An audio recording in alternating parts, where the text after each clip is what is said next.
One to one ஆன்மீக நேயர்களுக்கு அன்பு வணக்கம். நம்ம சேனலில் தொடர்ந்து ஜோதிட விழிப்புணர்வு நிகழ்ச்சிகளை பார்த்துட்டு வரோம். அந்த வகையில் இன்றைக்கி நம்ம பார்க்க போகிறது பரிவர்த்தனை பெற்ற கிரகங்களுக்கு பலம் அதிகமாக, அது நல்லது தான் செய்யுமா அல்லது கெட்டது செய்யுமா அப்படிங்கிற ஒரு கேள்விக்குறி தொடர்ந்து ஓடிக்கிட்டே இருக்குது. பரிவர்த்தனை பற்றி நிறைய பேர் பார்த்திங்கன்னா ஒவ்வொரு விதங்களில் சொல்லிக்கிட்டே இருப்பாங்க. நாமளும் லேசாக இதுக்கு முன்னாடி ஒரு சில வீடியோக்களில் பரிவர்த்தனை பற்றி சொல்லியிருந்தா கூட, பரிவர்த்தனை பெற்ற கிரகங்கள் உண்மையிலேயே நல்ல பலனை கொடுக்குமா அப்படிங்கிறது ஒரு கேள்வி இருக்குது. கண்டிப்பாக பரிவர்த்தனை பெற்ற கிரகங்களுக்கு பலம் அதிகம் அப்படிங்கிறது கிட்டத்தட்ட உண்மை. அதில் எந்த மாற்று கருத்துமே கிடையாது. ஆனால் அந்த பரிவர்த்தனை பெற்ற கிரகங்கள் உங்கள் லக்னத்துக்கு சுபக்கிரகமாக, உங்கள் லக்னத்துக்கு பாவக்கிரகமாக அப்படிங்கிறத பார்க்கணும். அதே போல் பரிவர்த்தனை ஆகும்போது 2 சுபக்கிரகங்கள் பரிவர்த்தனை ஆகும், ஒன்றுக்கு ஒன்று பகை கிரகங்கள் பரிவர்த்தனை ஆகுதா அப்படிங்கிறத பார்த்து, அதுக்கப்புறம் பரிவர்த்தனை பெற்ற இடங்கள் 6, 8, 12 மறையுதா, இல்லை நல்ல சுபஸ்தானங்களில் இருக்குதா, இப்படியெல்லாம் பார்த்து தான் ஒரு பரிவர்த்தனை பெற்ற கிரகம் அந்த ஜாதகருக்கு எந்த வகையில் பலன் கொடுக்கும் அப்படிங்கிறத எடுத்துக்கலாம். இப்போங்க நிறைய பேர் பார்த்திங்கன்னா தன்னுடைய ஜாதகத்தில் ஏதாவது மைனஸ் இருக்குதுன்னு வச்சுக்கோங்களேன், அதை மறைக்கிறதுக்காகவே சில விஷயங்களை இட்டு கட்டி மாற்றி பேசிகிட்டு இருப்பாங்க.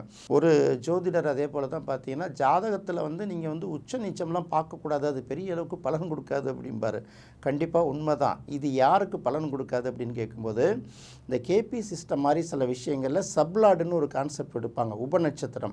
இந்த உபநட்சத்திரம் எடுக்கும்போது பாவங்களை மையப்படுத்தி எடுக்கும்போது அவங்க பார்த்திங்கன்னா அந்த உச்ச நீச்சத்தை பெருசாக பார்க்க மாட்டாங்க. ஆனால் அடிப்படை ஜோதிடத்தை நீங்கள் பாரம்பரிய ஜோதிடத்தை பார்க்கும்போது உச்ச நீச்சம் பார்க்க தான் வேண்டியிருக்கு. ஒரு நல்ல ஜோதிடரோட ஜாதகத்தில் 4 கிரகங்கள் உச்சமாக இருக்குது. அவர் எல்லாமே பார்த்திங்கன்னா நல்ல நல்ல விஷயங்களாக கண்டுபிடிக்கிறாரு.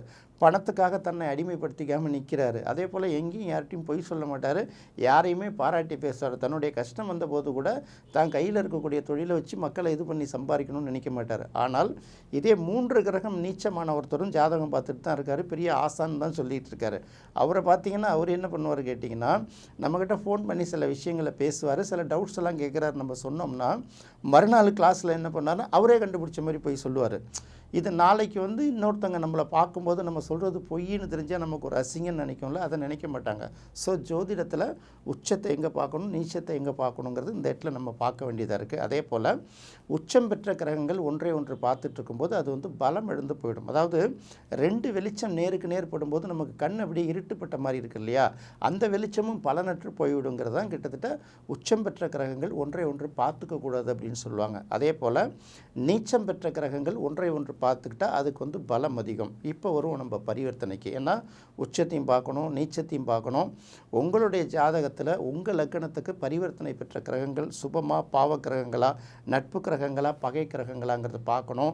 அடுத்தது பார்த்திங்கன்னா இது 6, 8, 12 போயிருக்கா, இல்லை நல்ல இடங்களில் பரிவர்த்தனையாக இருக்கா, இப்படியெல்லாம் பார்த்துக்கிட்டே வரணும். இப்படி தான் இந்த பரிவர்த்தனையை பார்க்கணும். இப்போ ஒரு உதாரணத்துக்கு எடுப்போம். இப்போ ஒரு லக்னத்தை எடுத்துக்கும், மேஷ லக்னம் அப்படின்னு பார்க்குறீங்கன்னு வச்சுக்கோங்களேன். மேஷ லக்னத்துக்கு என்னென்னலாம் சுபக்கிரகம் அப்படின்னு பார்க்கணும். பொதுவாக லக்னாதிபதி அப்படின்னு பார்க்கும்போது அவர் லக்னாதிபதியாக இருந்து 6, 8, 12க்கு ரெப்ரசன்ட் ஆதிபத்தியம் எடுத்தால் கூட அவர் லக்னத்துக்கு சுபக்கிரகமாக தான் எடுத்துக்கணும். அப்போ மேஷ லக்னத்துக்கு பார்த்திங்கன்னா செவ்வாய் தான் லக்னாதிபதி, அவரே 8ஆம் வீட்டுக்கும் அதிபதி.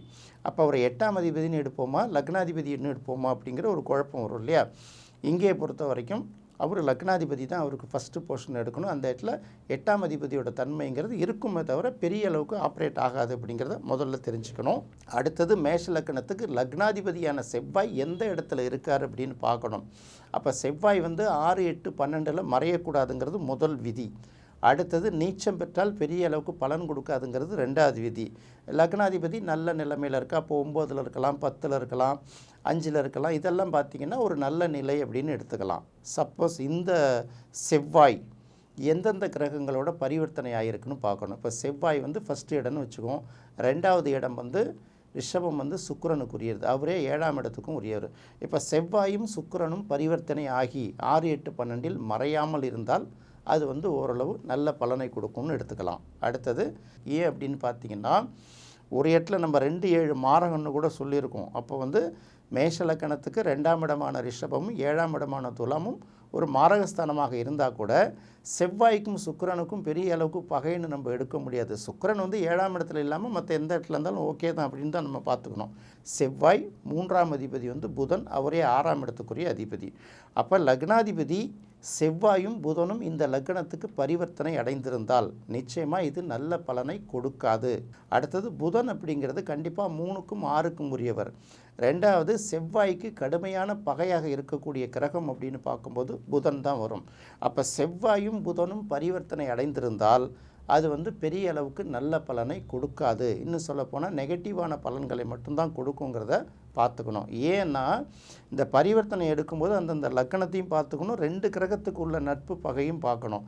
இந்த இடத்துல புதன் 3ஆம் அதிபதி 6ஆம் அதிபதிங்கிற ஒரு விஷயத்தை பார்க்குறோம். அடுத்தது செவ்வாய்க்கும் புதனுக்கும் பார்த்திங்கன்னா ஜென்ம பகை அப்படின்னு வர்றதுனால மேஷ லக்னத்தை பொறுத்த வரைக்கும் செவ்வாயும் புதனும் பரிவர்த்தனை பெற்று அமைந்திருந்தால் அவங்களுக்கு எந்த காரணம் கொண்டும் நல்ல பலன்களை கொடுக்காது அப்படிங்கிறத தெரிஞ்சுக்கணும். ஒன்று. அடுத்தது மேஷ லக்கணத்துக்கு 4ஆம் இடத்துக்குரிய சந்திரன், இந்த சந்திரனும் செவ்வாயும் பரிவர்த்தனை அடைந்திருந்தால் அப்படின்னு பார்க்கணும். இந்த இடத்துல பார்த்தீங்கன்னா லக்னாதிபதி செவ்வாய், 4ஆம் அதிபதி சந்திரன், இது ரெண்டுமே பகை கிரகங்கள் கிடையாது, நட்பு கிரகங்கள் தான். இது ரெண்டும் பரிவர்த்தனை அடைந்திருந்தால் ஒரு நல்ல விஷயந்தான் அப்படின்னு எடுத்துக்கலாம். எப்படின்னா இன்னொரு வகையில் இதை மைனஸாகவும் பார்க்கணும். சந்திரனுக்கு ஒரே ஒரு வீடு தான், அங்கே பார்த்திங்கன்னா செவ்வாய் போயிடுச்சுன்னு வச்சுக்கோங்களேன், அது ஒரு வகையில் மைனஸ்ஸு. இன்னொரு பக்கம் பார்த்திங்கன்னா சந்திரனுக்கும் பரிவர்த்தனை பெற்று இருக்கிறதுனால இன்னொரு பக்கம் இந்த பக்கம் சந்திரன் 8ஆம் இடமான விருச்சிகத்துக்கு போயிருந்தாலும் ரெண்டுமே நீச்சம் பெற்ற கிரகம் ஆகிடும். அப்போ இந்த பரிவர்த்தனை நல்ல இடங்களில் பரிவர்த்தனையாக மற்ற இடங்களில் பரிவர்த்தனையான்னு பார்க்கணும். அதே சமயம் இது ரெண்டுமே நீச்சமாகி பரிவர்த்தனை பெற்று இருந்தாலும் ஒரு வகையில் நல்லது. எப்படி நம்ம உச்சம் பெற்ற கிரகங்கள் ஒன்றை ஒன்று பார்த்து கொள்வது மைனஸ்ன்னு எடுத்தோமோ, இந்த இடத்துல நீச்சம் பெற்ற 2 கிரகங்கள் பரிவர்த்தனை பெற்றிருப்பது பலமாகத்தான் பார்த்துக்கணும் அப்படின்னு எடுக்கலாம். இப்போ பார்த்திங்கன்னா ஒரு இடத்துக்கு வேலைக்கு போகிறாங்கன்னா ஒரு செக்ஷனில் பார்த்திங்கன்னா எக்ஸிக்யூட்டிவ் லெவல் இருக்கும், அடுத்தது கிளரிக்கல் லெவல் இருக்கும், அடுத்தது ஆஃபீஸ் பாய், அந்த மாதிரி கடைநிலை கேட்டகரி இருக்கும்ல.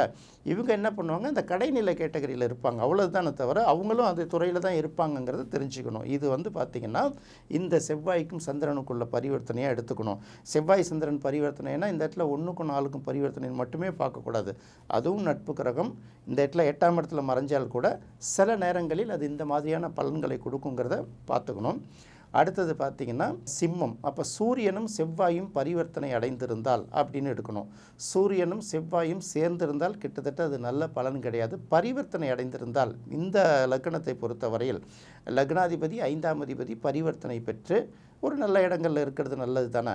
அப்போ பார்த்திங்கன்னா மேஷத்தில் சூரியன் இருந்து இந்த பக்கம் 5ஆம் இடத்துல செவ்வாய் இருந்தாலும் நல்லது தானே. அப்படி தான் நம்ம பார்க்கணும். அது ஓரளவு நல்ல விஷயம். இதே 8ஆம் இடம் வந்ததுன்னா கொஞ்சம் யோசித்து தான் இந்த பரிவர்த்தனை நல்லதா கெட்டதா அப்படின்னு பார்த்து பலன் சொல்லணும். அடுத்தது செவ்வாய் குருவோட பரிவர்த்தனை பெற்றிருந்தால் இது ரொம்ப முக்கியமாக கவனிக்கணும். செவ்வாயும் குருவும் ஒரு பக்கத்தில் நட்பு கிரகம், இன்னொரு பக்கம் அவர் 9க்கும் 12க்குமான கிரகமாக இருந்தால் கூட மேஷ லக்னத்துக்கு குரு அப்படிங்கிறது பாக்கியாதிபதிங்கிற ரோலை பொறுமையாக எடுக்கிறதுனால இந்த இடத்துல 1ஆம் இடத்துல குருவும் இல்லை 9ஆம் இடத்துல செவ்வாயும் பரிவர்த்தனை பெற்றிருந்தால் இது ரொம்ப அருமையான சிறப்புக்குரிய ஒரு விஷயமா இருக்கும். ரொம்ப செல்வாக்குள்ள குடும்பத்தில் பிறந்தவராக இருப்பார். இப்படியெல்லாம் எடுக்கலாம். இந்த இடத்துல செவ்வாய் குரு பரிவர்த்தனை ரொம்ப சிறப்பாக கொடுக்கும். அதே சமயத்தில் செவ்வாய் 12லையும் குரு வேறு அந்த பக்கம் 8ல் இருந்தால் கூட அந்த பலன்கள் இப்படி படுத்துக்கோங்க. செவ்வாய் விருச்சிகத்திலிருந்து மேஷ லக்னத்துக்கு செவ்வாய் விருச்சிகத்தில் இருக்கிறதுக்கு பதில் விருச்சிகத்தில் குரு இருந்து மீன வீட்டில் செவ்வாய் இருக்கிறதா வச்சுப்போம். அப்போ லக்னாதிபதி ஒரு பக்கம் 12ல் மறைஞ்சிடுறார், இன்னொரு பக்கம் பார்த்திங்கன்னா பாக்கியாதிபதி 8ல் மறைஞ்சிடுறார். ஆனாலும் 2 கிரகங்களும் பரிவர்த்தனை பெற்றிருக்கு. இப்படி பார்க்கும்போது பார்த்திங்கன்னா இந்த பலன் முழுமையாக கிடைக்காது, ஆனால் மறைமுகமாக கிடைக்கும். எப்படின்னா நம்ம ஒரு இடத்துல ஒரு தலைவராக முடியாத தவிர தலைவருக்கு உதவியாளராக கூட இருப்போம். அந்த இடத்துல உள்ள அதுக்குள்ள ரைட்ஸ் எல்லாம் நம்ம கையெழுத்து தான் போட முடியாத தவிர மற்ற எல்லாம் கிடைக்குங்கிறோம்னு சொல்கிறோம்ல. இந்த மாதிரி சில பலன்கள் கிடைக்கும். அப்போ பரிவர்த்தனை அப்படிங்கிறத எப்படி பார்க்கணுன்னா அந்த லக்கணத்துக்கு அந்த கிரகம் எப்படி இருக்குது, எந்தெந்த இடங்களில் இருக்குங்கிறத பார்த்து தான் பரிவர்த்தனை நம்ம சொல்லணும். ஒன்று. அதுக்கு அடுத்தது பார்த்திங்கன்னா சனியோடு எடுத்துக்கலாம், மகரம் கும்பம் எடுத்துக்கலாம். இந்த இடத்துல செவ்வாயும் சனியும் பரிவர்த்தனை ஆயிடுச்சுன்னு வச்சுக்கணும். செவ்வாயும் சனியும் பரிவர்த்தனை ஆகி எந்த இடத்துல இருந்தாலும் சரி இது எந்த வகையிலுமே நல்ல பலனை கொடுக்காது. ஒரு பக்கம் பார்த்திங்கன்னா சனியும் செவ்வாயும் கடுமையான பகை கிரகம், இன்னொரு பக்கம் பார்த்திங்கன்னா மேஷ லக்கணத்துக்கு அவர் பாதகாதிபதி. எப்படி பார்த்தாலும் இந்த செவ்வாயும் சனியும் ஒரு ஜாதகத்தில் மேஷ லக்கண ஜாதகத்துக்கு பரிவர்த்தனை அடைவது எந்த காலகட்டத்திலும் எந்த நிலையிலும் நல்ல பலனை கொடுக்காதுங்கிறத நினச்சிக்கணும்.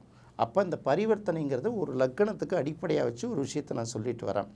இதை வந்து பார்த்திங்கன்னா எல்லா லக்கணத்துக்கும் இந்த மாதிரி பரிவர்த்தனைகள் மாறும் அப்படிங்கிறத நம்ம தெரிஞ்சுக்கணும். அடுத்தது இந்த இடத்துல வந்து பார்த்திங்கன்னா பகை கிரகங்களையும் வச்சு பார்க்கணும். அடுத்தது வந்து நட்பு கிரகங்களாக இருந்தால் கூட பகை வீட்டில் போய் 6, 8, 12 மறைஞ்சோ பாதகஸ்தானத்தில் பரிவர்த்தனை ஆனால் கூட அதை வந்து நம்ம சிறப்பாக எடுக்கக்கூடாதுங்கிறத மனசில் வச்சுட்டு தான் பார்க்கணும். ஸோ பரிவர்த்தனைனாலே பார்த்திங்கன்னா அந்த பரிவர்த்தனையான கிரகங்களுக்கு வந்து 2 மடங்கு பலன், உச்சம் பெற்ற கிரகத்தை விட கொஞ்சம் கூடுதல் பலன் கூட சில இடங்களில் எழுதுவாங்க. அப்போ என்ன தான் பார்த்தா கூட இந்த பரிவர்த்தனை என்னென்ன கிரகங்களோட பரிவர்த்தனை, அது நம்ம லக்கணத்துக்கு எந்தெந்த இடத்துக்கு உட்பட்டது, அடுத்தது அது ரெண்டும் பகை கிரகமாக நட்பு கிரகமாக இப்படி பார்த்து தான் பரிவர்த்தனை பெற்ற கிரகங்களோட பலனை நிர்ணயிக்கணும். அடுத்தது அது நமக்கு பயன் தருதா அப்படிங்கிறத நியமிக்கணும். அடுத்தது பரிவர்த்தனை அப்படின்னு பார்க்கும்போது ஒரு ஜாதகத்தில் ஒரு பரிவர்த்தனை தான் ரொம்ப நல்ல பலனை கொடுக்கும். ஏன்னா எப்போதுமே நட்பு கிரகங்கள் ஒன்றை ஒன்று மாறி மாறி இருக்கும்போது அது ஒரு நல்ல பலன், வலிமையான பலனை கொடுக்குங்கிறாங்க. இதே வந்து பார்த்திங்கன்னா 2 கிரகங்கள், அதாவது 2ன்னா அந்த இடத்துல 4 கிரகங்கள் மாறி போயிடும், இடம் மாறி போயிடுது இல்லையா? அப்போ 2 ஒன்றுக்கு மேற்பட்ட பரிவர்த்தனை இருந்தாலே அது வந்து பெரிய அளவுக்கு நல்ல பலன்களை கொடுப்பது இல்லைங்கிறத முடிவு பண்ணிக்கணும். ஏன்னா ஒரு இடங்களில் மட்டும்தான் நம்மளுடைய நட்பு கிரகங்களை நம்ம போய் மாறி இருக்க முடியும். எல்லாமே மாறி இருந்துன்னு வச்சுக்கோங்களேன், எது எப்போ பலன் கொடுக்குன்னு தெரியாது. நிறைய பேர் பார்த்திங்கன்னா சில விஷயங்களுக்கெல்லாம் சின்ன சின்ன விஷயங்களுக்கெல்லாம் மன உளைச்சல் ஆயிடுறாங்க. அப்போ என்ன பண்ணுறது ஏது பண்ணுறதுனே தெரியாமல் சில நேரங்களில் குழம்பிடுறாங்க. எதை முன்னாடி செய்கிறதா அதை முன்னாடி செய்கிறதா, எதுவுமே சில நேரங்களில் வந்து ஆப்ரேட் ஆக முடியாமல் நம்மளை இயக்கத்தை கூட முடங்கிடுதுங்கிறத கூட பார்த்துக்கணும். அப்போ பரிவர்த்தனையை பொறுத்த வரைக்கும் ஒரு பரிவர்த்தனை வந்து ரொம்ப பெஸ்ட்டு. அதுவும் நட்பு கிரகங்களாக நல்ல ஆதிபத்தியம் உள்ள கிரகங்களாக வந்து பரிவர்த்தனை அடையணும். 2 கிரகங்கள் ஆச்சுன்னா கூட ஓரளவு கொஞ்சம் பேலன்ஸ் பண்ணிக்கலாம். 2க்கு மேற்பட்ட கிரகங்கள்லாம் வந்து பரிவர்த்தனை ஆகும்போது வந்து அது பெரிய அளவுக்கு நல்ல பலன்களை கொடுக்கறது இல்லைங்கிறது நம்ம அனுபவங்களில் தெரிய வருது. இதெல்லாம் மனசில் வச்சு தான் பரிவர்த்தனை பெற்ற கிரகங்கள் நல்ல பலனை கொடுக்குமா, சுமாரான பலனை கொடுக்கணுமாங்கிறத தீர்மானிக்கணும். என்ன நேயர்களே, இந்த நிகழ்ச்சி உங்களுக்கு ரொம்ப பிடிச்சிருக்குன்னு நினைக்கிறேன். மீண்டும் மற்றொரு சுவையான நிகழ்ச்சியில் சந்திக்கலாம். நன்றி, வணக்கம்.